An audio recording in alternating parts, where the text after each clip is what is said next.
ब्राह्मणों को बिना नाप तोल के बहुत सारे बेट दिए गए। गरीब लोगों को खाना खिलाया गया। सारे कैदी छोड़ दिए गए। देश में ऐसा समय पहले कभी किसी ने नहीं देखा था। जैसा कि सोचा जा सकता है, दोनों घरों में दोनों बच्चों की खास देखभाल की गई।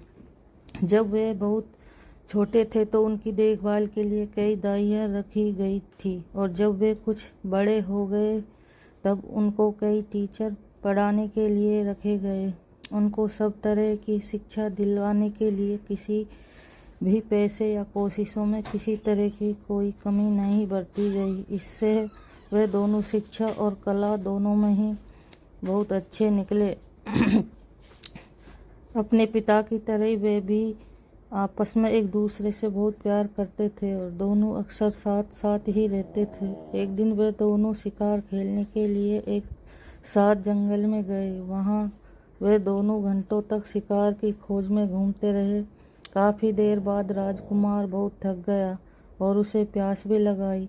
वे अपने घोड़ों से उतर गए और उन्होंने अपने घोड़े एक पेड़ की से बांध दिए। राजकुमार वहीं घोड़ों के पास बैठ गया और वजीर का बेटा पानी की खोज में चल दिया।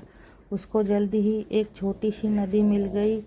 वह राजकुमार की प्यास को तो भूल गया और उस नदी के स्रोत को ढूंढने चल दिया।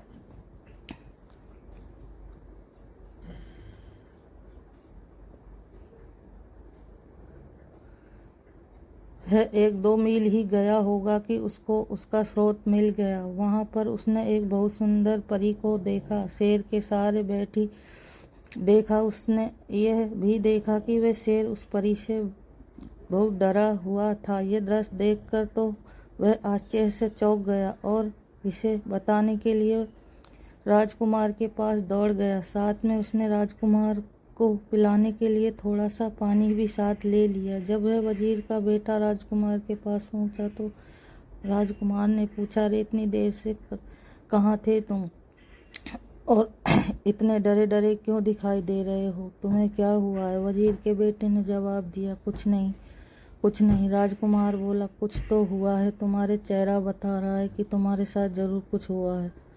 तब वजीर के बेटे ने उसे बताया कि उसने एक बहुत सुंदर लड़की को देखा है। वह शेर के सहारे बैठी हुई थी और वह शेर उसे बहुत डरा हुआ लग रहा था। ऐसा था उसकी सुंदरता का जादू। राजकुमार बोला, मैं भी ऐसी लड़की को देखना चाहूँगा, तुम मुझे उसके पास ले चलो। वजीर का बेटा राजी हो गया और दोनों उस लड़की की तरफ चल दिए। वहां जाकर उन्होंने देखा कि शेर तो उस परी की गोद में सिर रखे सो रहा।